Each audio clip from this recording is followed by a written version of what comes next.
हमारे चैनल को सब्सक्राइब करें और बेल आइकन दबाएं।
सीआईडी को फोन करता हूँ। हाँ Madan ji. Hello hello Madan ji, hello Madan ji, क्या हो गया?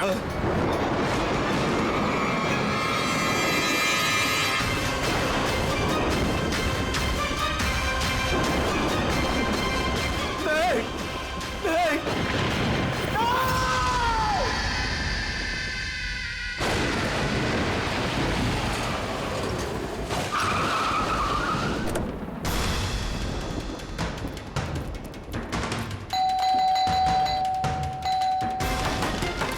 मदन जी,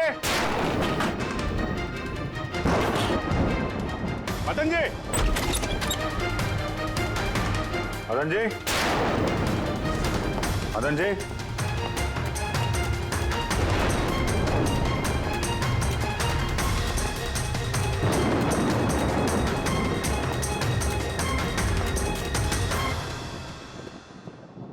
दे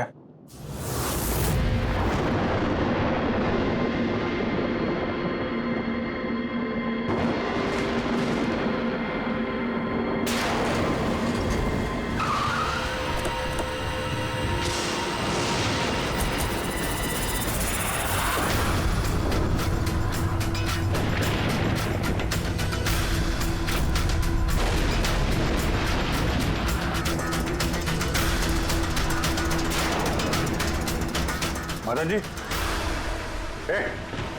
कौन है? कौन है? कौन है?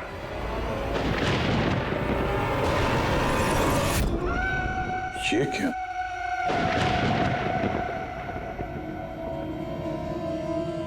पुतला?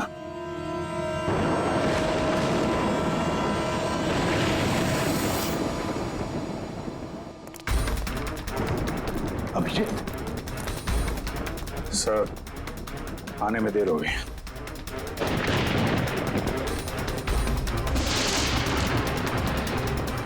My God.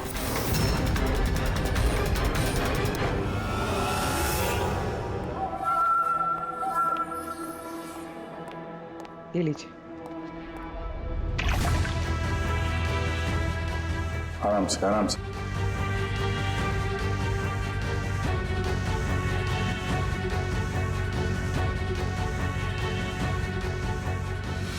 मदन जी, आप ठीक तो है ना? क्यों? क्या हुआ आपको? कोई है? वो मेरी जान लेना चाहता है। कौन? वो हर वक्त मेरे आसपास ही रहते, मुझे कभी अकेला नहीं छोड़ते, चाहे शायद इस वक्त भी मुझे देख रहे, सुन रहे। देखिए मदन जी, घबराइए मत, आपको कुछ नहीं होगा, हम लोग हैं ना। मदन जी, आप किसकी बात कर रहे हैं? कौन कौन आपके पीछे पड़ा हुआ है? पुतले, कठपुतलियां। कठपुतली है? हाँ, नहीं मतलब वो टाइप की नहीं, मतलब जो बेजान हो, किसी के इशारे पे नाचे। ये कठपुतलियां बातें करती, मदन जी, बोलती है, खुद चलती फिरती।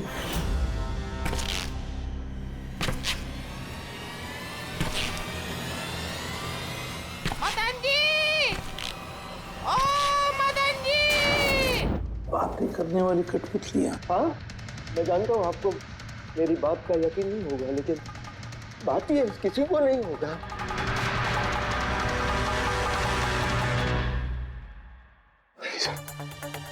आपने ऐसी कठपुतलियों के बारे में सुना है? नहीं। जानते हैं कुछ दिन पहले मेरे साथ क्या हुआ था? उस दिन मेरा बर्थडे था, घर की बेल बजी, मुझे लगा मेरे दोस्त मुझे मिलने आए हैं।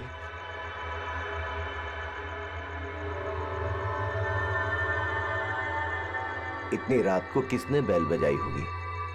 कमाल है। मदन जी,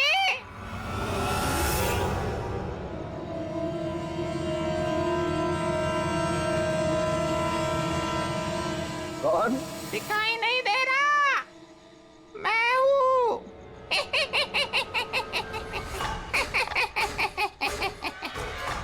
मैं ही हूँ, इतना हैरान होने की जरूरत नहीं।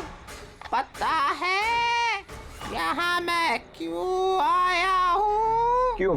तुम्हारी जान लेने। क्या? हाँ, तुझे जान से मारने। रवि, कविता, जल्दी यहाँ आओ। क्या हुआ भाई साहब? ये पुतला, ये इसने मुझे कहा कि ये मेरी जान ले लेगा। क्या? हाँ भाई साहब, ये बेजान पुतला है। हाँ, वही तो ये आपकी जान कैसे लेगा? भाई साहब, आप हमारे साथ मजाक कर रहे हैं क्या? हाँ, नहीं, कैसी बात कर रहे हो तुम रवि? है, मैं ऐसा बेहुदा मजाक क्यों करूंगा तुम लोग, और वो भी आज के दिन? अरे मैंने खुद सुना, इसने मुझे कहा कि वो जान ले लेगा। एक मिनट, मैं देखता हूँ। संभालना रवि। ये शांत।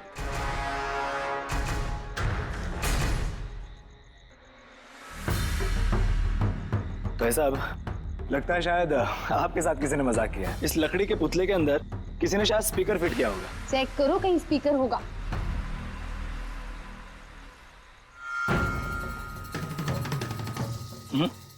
नहीं, इसमें तो कुछ भी नहीं है। अब कहाँ है वो पुतला? कैसे होगा? मैं उसी टाइम उसे तोड़ मोड़ के जला के खत्म कर दी। धमकी दी थी मुझे, उसे मैं कैसे ऐसे ही छोड़ देता? क्या आपने वाकई देखा था? हाँ, मैं मदन जी, हो सकता है आपको कोई सपना अपना आया। वही अकेला देखा मैं, और एक बार नहीं, ऐसा मेरे साथ थोड़े दिन बाद भी। मुझे लगता है कि मदन जी को मारने का सबसे अच्छा तरीका ये है कि उनके सीने में चाकू घोंप दिया जाए। उससे तो पूरा फर्श खून से गंदा हो जाएगा। सबसे बेस्ट तरीका है मदन जी को जहर दिया जाए। एक काम करते हैं, क्यों ना उनका गला ही दबा दिया जाए? तो आप ही बता दीजिए मदन जी, आप कैसे मरना पसंद करेंगे?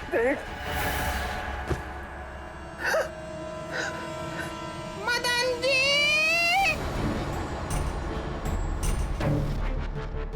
कहाँ चले?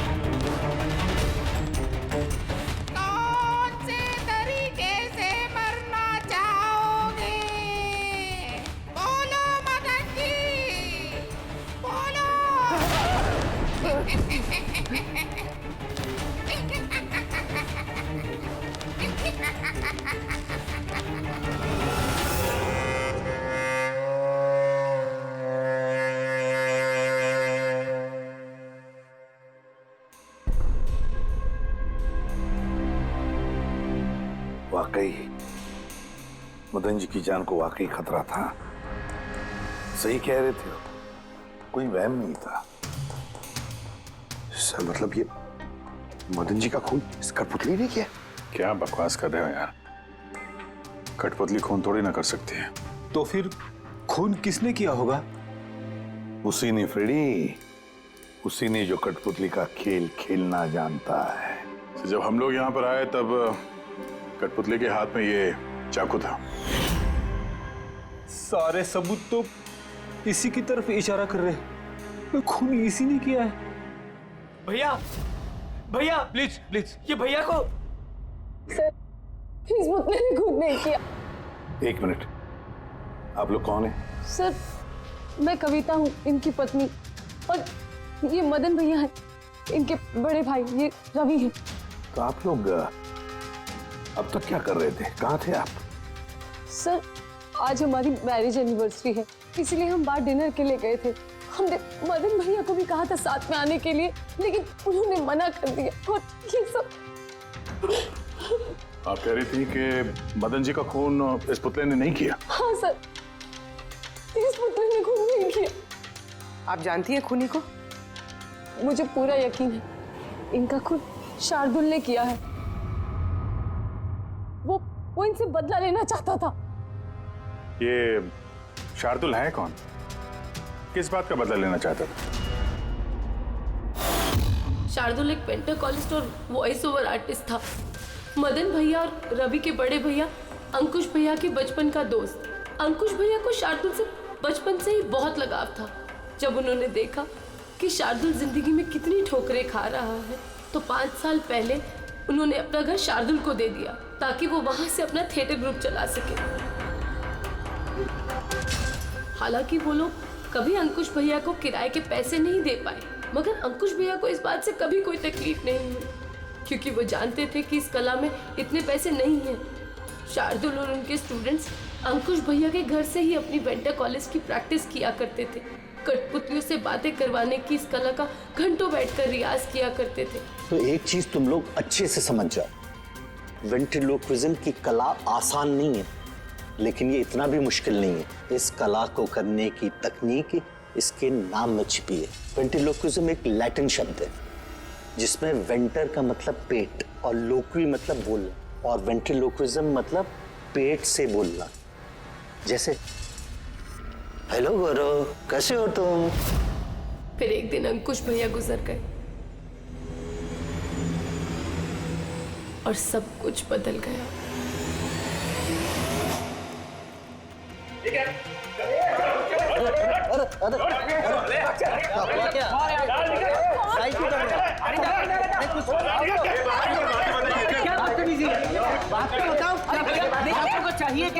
रवि, मदन, इधर क्या हो रहा है?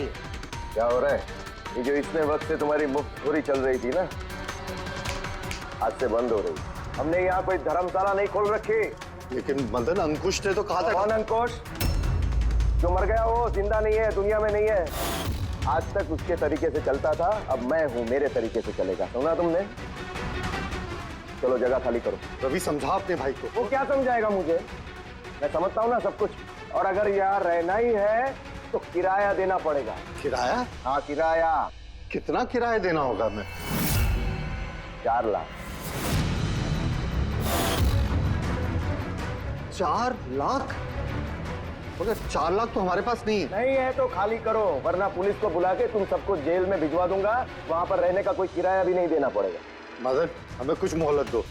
हम इतनी जल्दी कहाँ जाएंगे? मोहलत कुछ नहीं मिलेगी। बहुत सुन लिया मैंने, बहुत देख लिया तुम लोग का तमाशा। निकलो निकलो यहाँ से। अरे एक मिनट, जब तक आज तक का तुम किराया मुझे नहीं देते, ये जो सामान तुम्हारा पड़ा है ना, और ये क्या है, कठपुतलियां, वो सब मेरे कब्जे में रहेगी।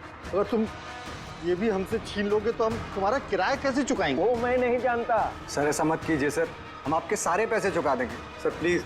सर आपको ये सब बेजान कठपुतलियां लगती हैं, मगर हमारी जिंदगी बसी है इन सब में। ए भाई ट्रेजेडी किंग, ये सब तुम्हारा मेलोड्रामा है ना, मेरे अंकुश भाई के पास चलता है, मेरे सामने नहीं। और ये क्या ये 4 लाख रुपया कमा के देगी ये कठपुतलियां। अरे 4 लाख क्या, 4,400 रुपये भी कमा के नहीं दे सकती है। जानते हो क्यों? क्योंकि ये कला खत्म हो चुकी है, जीरो। ये तुम्हारे गुरु है ना, कौन, शार्दुल, उसकी तरह किसी काम की नहीं है। लूजर है, लूजर ये। चले निकल निकल।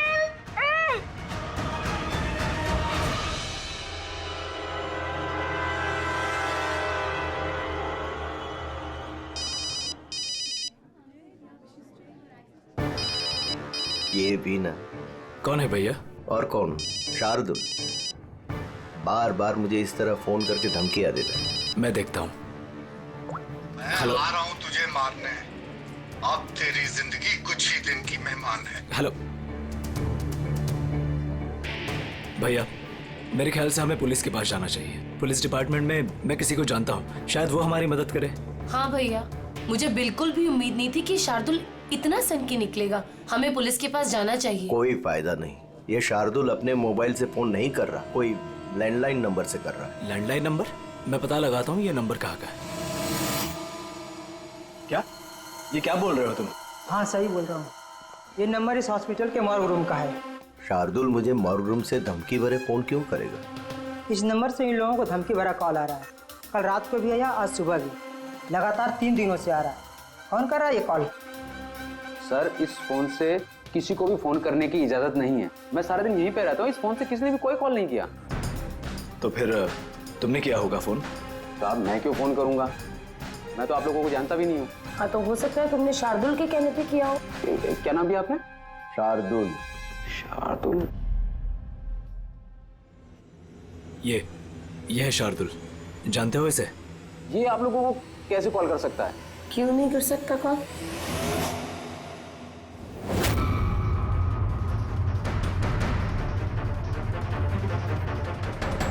ये कैसे हो गया? शार्दुल 3 दिन पहले इनकी मौत हो चुकी है, तो फिर ये फोन कैसे कर सकते हैं? पर इनकी मौत हुई कैसे? इन्होंने शराब पी रखी थी, एक कार इनको उड़ा के चली गई, मौके पे इनकी मौत हो गई। अगर ये यहाँ मरा पड़ा है तो मुझे धमकी भरे फोन कौन करता था?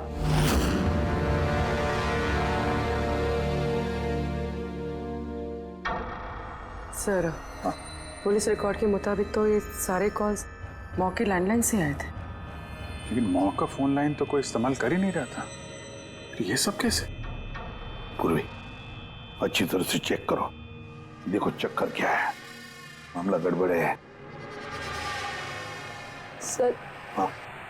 इन्हें कुछ पता नहीं चलेगा। आप ऐसा क्यों कह रही हैं? क्योंकि सीआईडी जिंदा इंसानों को पकड़ सकती है, आत्माओं को नहीं।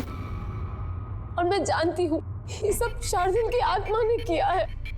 देखिए, आत्मा जैसी कोई चीज नहीं होती है। पढ़ी लिखी होने के बाद भी आप ऐसी बातें कर रही हैं। आप भी तो पढ़े लिखे, आप ही बताइए ना, एक लाश मॉर्ग से फोन कैसे कर सकती है? कैसे मदन भैया से वो कठपुतलियां बात कर सकती है? सर, आपको ये सब नॉर्मल लग रहा है?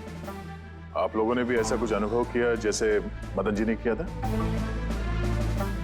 जी सर। नहीं, हट जाओ, आज मैं तुम्हें छोड़ूंगा नहीं। बहुत परेशान किया है तुम लोगों ने मुझे, मार डालूंगा मैं, आज तुमको छोड़ूगा नहीं। भैया हट जाओ। नहीं भैया, क्या हुआ? क्या बताना? अरे लेकिन ये क्या कर रहे हैं भैया? भैया कठपुतलियां हैं, दूर रहना। कठपुतलियां? हाँ, मारने आई है मुझे, मैंने कहा था ना। भैया एक बात तो सुनिए। क्या कर रहे हैं आप? रवि,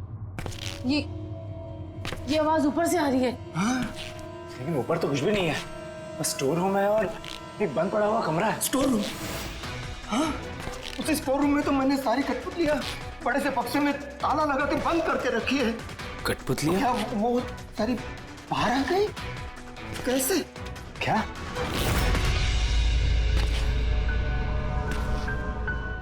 भैया आप डरिए मत, आइए ऊपर चलिए। रवि, लेकिन चलिए आराम से, संभल के।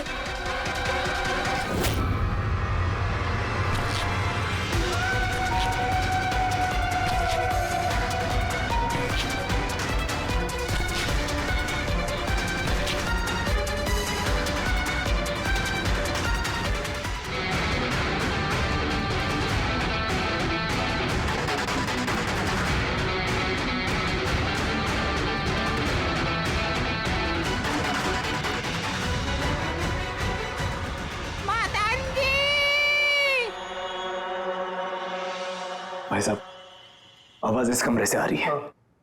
आइए।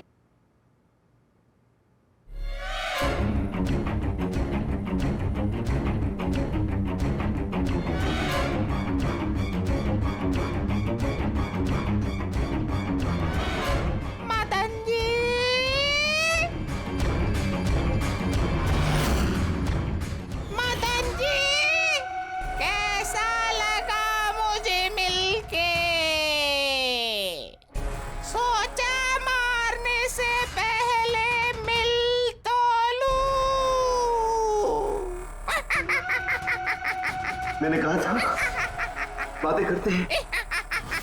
सर, मदन भाई साहब ने सभी कठपुतलियों को बक्से में बंद करके रखा था, लेकिन पता नहीं ये कठपुतलियां कहां से बाहर आ रही हैं।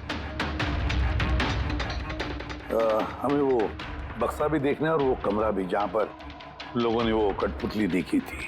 कहाँ है? सर, दोनों कमरे ऊपर ही है सर। चलिए दिखाइए। आइए सर।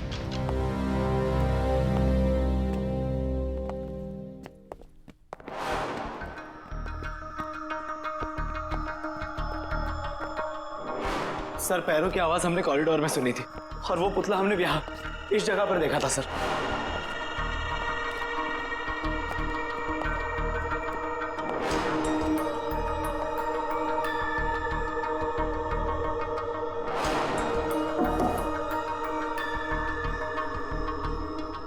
ये कमरा एकदम खाली क्यों है?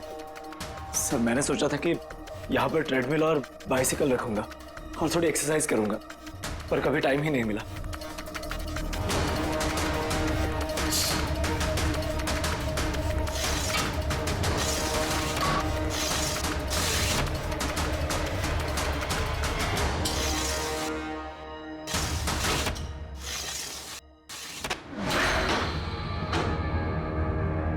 सर, ये तो बंद ही नहीं हो रहा।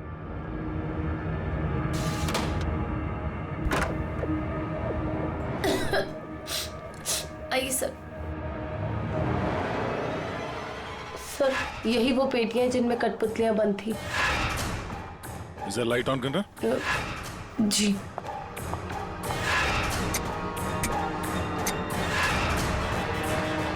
सर, ये कमरा बहुत दिन से बंद है तो शायद बल्ब खराब हो गया।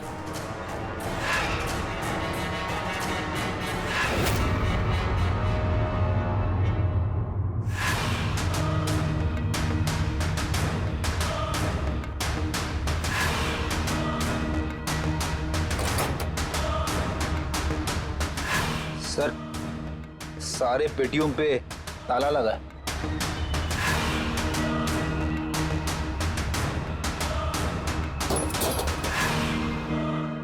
मगर ये ताले मजबूत नहीं है, कोई भी इसे आसानी से खोल सकता है।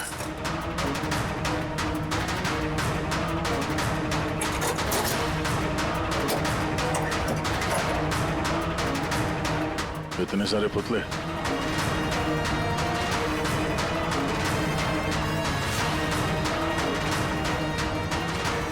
देखे जरा, इसमें कोई मैकेनिज्म फिट तो नहीं है।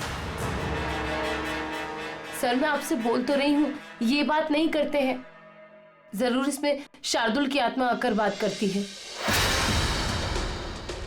अंदर कोई मैकेनिज्म या कोई स्पीकर तो है नहीं जिससे आवाज आ सके। सर, वाकई में ये सच बोल रही है। ना तो कोई मैकेनिज्म है और ना ही कोई स्पीकर, तो फिर ये कठपुतलियां बोल कैसे सकती है?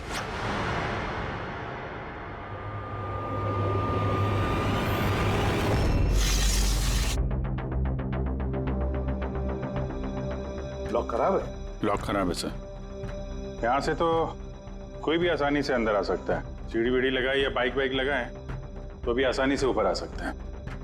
और जो भी कोई आसानी से इस कमरे में आ सकता है वो बक्से में बंद पड़े कठपुतलियों को उठाकर बाहर ले जाकर कहीं भी रख सकता है, जैसे यहाँ रखा था तुम लोगों को डराने के लिए। सर, मतलब कोई आत्मा नहीं है? अरे छोड़ो, आत्मा कभी होती ही नहीं है। ये तो वही हो सकता है जिस घर का चप्पा चप्पा जानता है, चप्पा चप्पा जानता है। और तो और कठपुतलियों के बारे में भी अच्छी मालूमात रखता है। और ये हो सकते हैं शार्दुल के स्टूडेंट्स।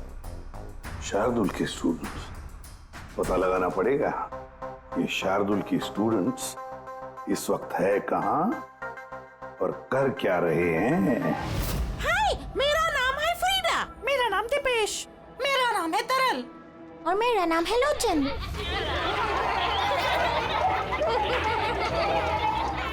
आज मैं आप सबको एक बहुत ही अच्छी कहानी सुनाने वाली हूँ। नहीं, हमेशा तुम ही क्यों सुनाओगी कहानी?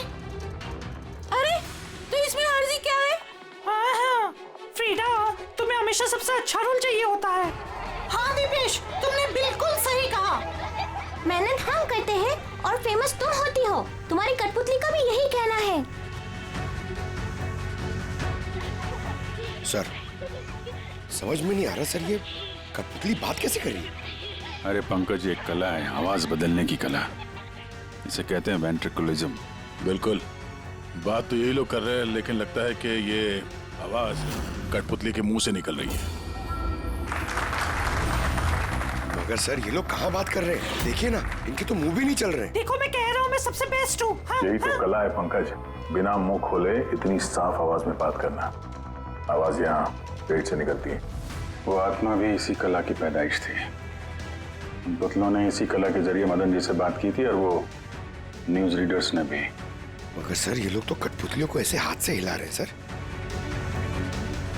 हाँ, तो ऐसे तो होता है पेट शो में। मगर सर, मदन जी ने वो पुतला देखा था, उसे तो कोई हाथ से नहीं हिला रहा था, नहीं कोई बात कर रहा था ऐसे। शायद कोई मैकेनिज्म फिट किया होगा उन पुतलों में जो किसी रिमोट कंट्रोल से ऑपरेट होता होगा। सर, मगर रवि ने बोला था कि उसके अंदर कुछ भी नहीं था, कुछ भी नहीं था। साउंड मैकेनिज्म नहीं मिला था, लेकिन उसके सर के अंदर कोई मैकेनिज्म था जिसकी वजह से उसका सर और मुंह हिल रहा था, जो शायद रवि को दिखा नहीं। सी कठपुतलियां बनाना शार्दुल या उसके किसी स्टूडेंट का ही काम हो सकता है, जो मदन जी के घर का चप्पा चप्पा अच्छी तरह से जानता है। इन्हें पता होगा उस लड़की के बारे में जिसका लाश टूटा हुआ था। घर में घुस के जगह जगह कठपुतलियां लगाना और उनसे बातें करवाना तो इनके बायत का खेल है। मगर सर, मॉर्ग से इन लोगों ने कॉल कैसे किया? सर, सर पता चल गया कि मॉर्ग रूम वाले फोन कैसे आ रहे हैं। कैसे? सर, इसके लिए स्पूफिंग सॉफ्टवेयर का इस्तेमाल किया गया। Spoofing software? ये क्या होता है? सर, अभी बताती हूँ।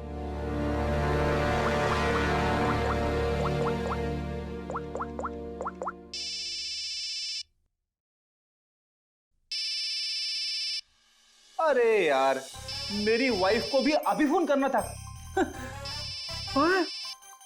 सर, मैं बिजली का बिल भरना फिर से भूल गया हूँ। शायद बिजली कट गई होगी। डांटने के लिए मुझे फोन किया होगा। फोन उठाऊं क्या? ले लो, जाओ जल्दी बात करो।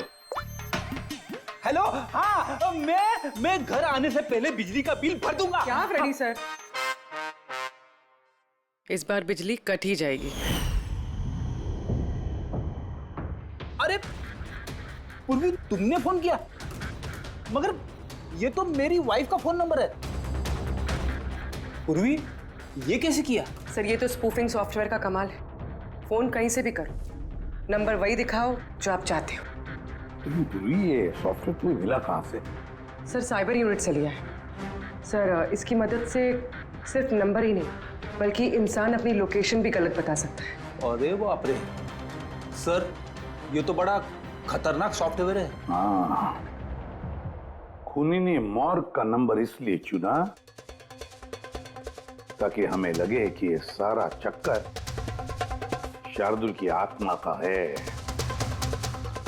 शार्दुल की आत्मा का। अच्छा बच्चों, आप लोगों को मिलके बहुत मजा आया। अगली बार फिर मिलेंगे। बाय। संभाल के बच्चे, संभाल के। Bye bye bye. जी कहिए, क्या मैं आपकी मदद कर सकता हूँ? जी हाँ, आप लोग मदद नहीं करेंगे तो और कौन करेगा? दरअसल हम ये जानना चाहते हैं कि मदन जी को डराने का प्लान आप में से किसका था? हम लोग कुछ समझे नहीं। अच्छा, तुम लोग भी नहीं समझे? हाँ? नहीं सर। अभी नहीं समझा? मैं निर्दोष बहुत हंसी आ रही है। हाँ, एक आदमी की जान चली गई, तुम सबको बहुत हंसी आ रही है। जान? किसकी जान? मदन जी की। खून हुआ है उनका, सीआईडी से हम लोग। सीआईडी? जी हाँ, सीआईडी। और हमारे शक के दायरे में हो तुम सब।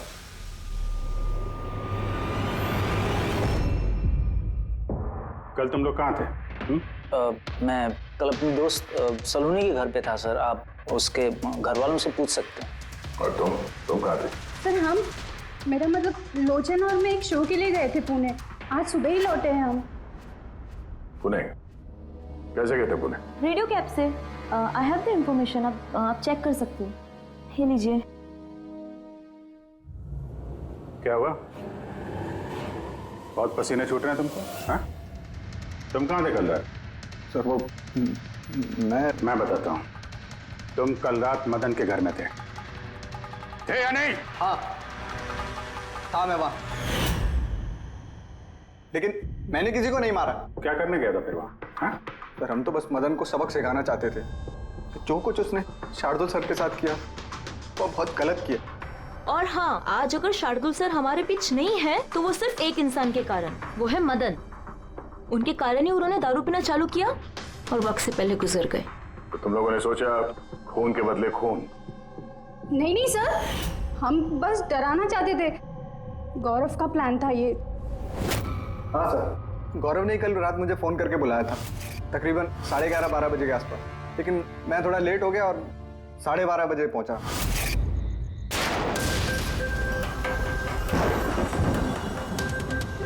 आज तो वैसे ही बहुत लेट हो गया, मार ही डालेगा गौरव मुझे। चला गया शायद अंदर, किससे इशारा कैसे करूं?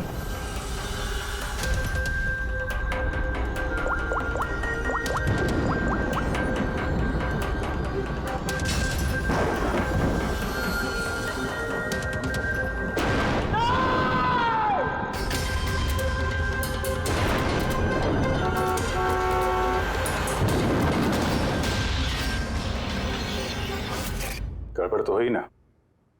मदन जी का खून हुआ रात में। सर मेरा इस खून से कोई लेना देना नहीं है। और गौरव का? सर ये तो गौरव ही बता सकता है ना। ठीक है, बुलाओ गौरव को। कहाँ है वो? गौरव तो फिलहाल गोवा में। गोवा? गोवा किस लिए? सर ये पता नहीं। उसको बचाने की कोशिश मत करना, वरना खुद बच जाओगे, समझे? नहीं सर, ऐसी बात नहीं है। कल रात को जब मैंने उसे फोन किया तो उसका फोन बंद आ रहा था। आज सुबह उसका मैसेज आया मेरे पास। मैसेज? इधर सर कल रात कुछ ऐसा हुआ जो नहीं होना चाहिए था। मैं गोवा पहुंच गया हूँ कुछ दिन छुपने के लिए। लेकिन ये गोवा पहुंचा कब और कैसे? जब हम लोग क्राइम सीन पे पहुंचे तो वो वहां पे था नहीं। हाँ, अगर हम मान भी ले कि जब हम लोग वहां पर पहुंचे उससे ठीक पहले वो वहां से निकला था, तो वो गोवा कैसे पहुंच सकता है? खून हुआ रात के 1 बजे, उसके बाद हम लोग वहां पहुंचे और रात को कोई फ्लाइट तो है नहीं गोवा जाने वाली। सर अगर फ्लाइट से नहीं और बस से या फिर गाड़ी से गया हो तो? नहीं पंकज, ड्राइव करके गोवा पहुंचने में कम से कम 12 घंटे लगते हैं और ये मैसेज आया है सुबह 9 बजे। मतलब गोवा पहुंचने से पहले ही उसने मैसेज कर दिया कि वो गोवा पहुंच चुका है। पंकज जरा पता करो गौरव के मोबाइल की लास्ट लोकेशन क्या थी। नंबर देना गौरव का। ओके जी, thank you thank you. Sir Gaurav का आखिरी लोकेशन मदन जी का बंगलो ही था और कल रात 11:30 बजे उसका फोन बंद हुआ। 11:30? Hello, thank you sir. Gaurav Kumar नाम का कोई भी आदमी गोवा के किसी भी फ्लाइट में नहीं था, ना आज सुबह ना कल रात को। और तो और सर ये किसी भी एयरपोर्ट के सीसीटीवी फुटेज में भी दिखाई नहीं दिया। मतलब अपना शक सही निकला, गौरव यही है उसने या फिर किसी और ने उसके फोन से ये मैसेज भेजा है कि वो गोवा गया है। लेकिन सर कोई ऐसा करेगा क्यों? वो तो अभी पता नहीं है फ्रेडी, लेकिन एक बात समझ में नहीं आ रही। गौरव जी को मदन जी को मारना था तो वो कभी भी मार सकता था। ये डराने का ड्रामा क्यों? ये चारों लोग मिलकर ये जो कठपुतली का गेम खेल रहे थे। और तो और जब उसने मदन जी को मारा तो इसके बारे में अपने दोस्तों को बताया भी नहीं। यहाँ पे कुछ पेच है। इसका एक ही मतलब है बॉस, या तो गौरव को हड़बड़ी में मदन जी को मारना पड़ा जब वो पकड़ा गया, या फिर गौरव नहीं, कोई और ही है। सर अगर खूनी कोई और है तो फिर ये गौरव कहाँ है? हो सकता है खूनी ने गौरव को मार के उसे गायब कर दिया और हमारे सामने ऐसे सबूत डाल दिए जिससे हमें ये लगे कि वो हमसे छुप रहा है, गोवा में है। ये लॉक टूटा हुआ है। इसी खिड़की से गौरव और उसके साथी अंदर आते थे मदन जी को डराने के लिए। अगर ये गौरव कल रात यहाँ पे आया था और उसके बाद से गायब है तो हो सकता है उसके साथ जो कुछ भी हुआ यही हुआ। अगर यहाँ उसके साथ कुछ हुआ है तो कुछ ना कुछ ट्रेसेस तो मिलने चाहिए। ल्यूमिनेंट टेस्ट करके देखते हैं। पूर्वी चलो।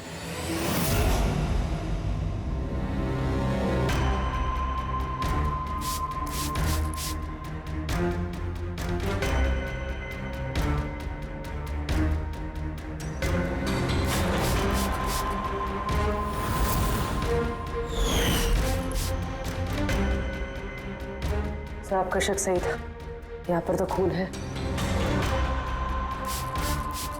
तो इस दरवाजे से जैसे ही बाहर निकला होगा किसी ने हमला किया उसमें। सर इस तरफ तो कोई निशान नहीं है। इस तरफ देखो।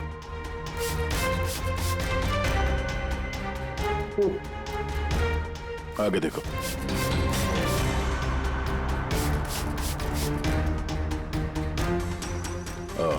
मतलब हमला करने के बाद गौरव को घसीट के यहाँ स्टोर रूम तक लाया गया।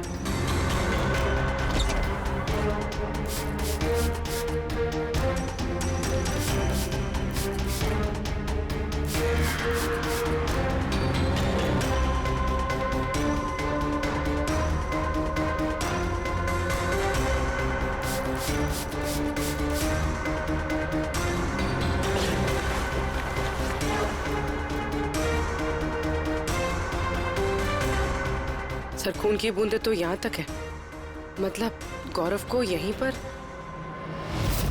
और हम लोग यहाँ पर आए और हमें पता भी नहीं चला। और अब यहाँ से गायब। लगता है अब बॉडी को ठिकाने लगा रहे होंगे इस घर के लोग।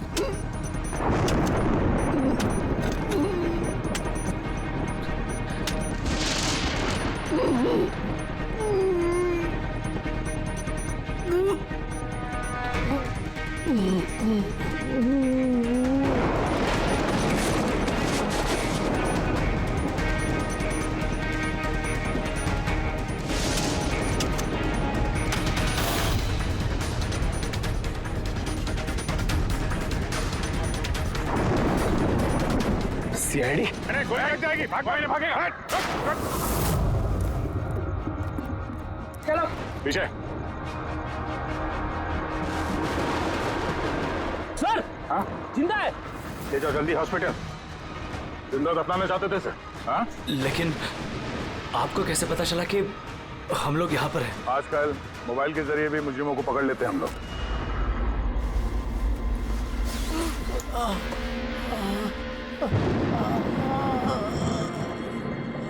चल मान लेके जाओ जल्दी। आजा।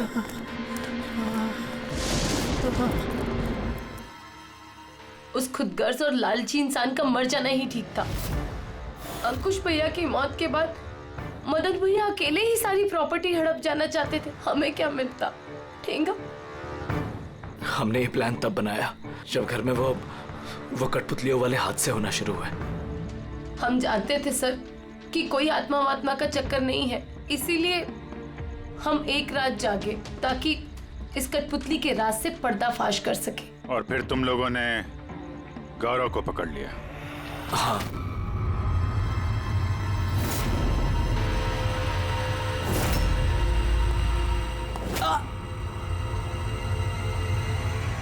गौरव से सारा सच उगलवाने के बाद हमने सोचा कि उनके इस कठपुतलियों वाले खेल का फायदा उठाकर हम मदन भैया को मार सकते हैं। इसलिए गौरव पर हमला करके उसे बक्से में छुपा दिया और फिर मदन जी का खून करके हमें गुमराह करने की कोशिश की। ये दिखाना चाह के खून पुतले ने किया है। हाँ? हमें मालूम था कि सीआईडी कभी भी आत्मा की कहानी और कठपुतलियों के खेल पर विश्वास नहीं करेगी और आपका सीधा शक जाएगा शार्दुल के स्टूडेंट्स पर, खास करके गौरव पे। और हमें गुमराह करने के लिए तुमने वो गोवा वाला मैसेज भेज दिया। हाँ, हमने सोचा कि आप पूरी जिंदगी भर गौरव को यहाँ वहाँ ढूंढते रहेंगे और हम उसे मारकर यहाँ दफना देंगे। पैसों के चक्कर में तुमने अपने भाई की जान ले ली। क्या करोगे इन पैसों का? अब ये पैसे ना तो तुम्हें जेल की सलाखों के पीछे जाने से बचा सकते हैं और ना शायद फांसी के फंदे से।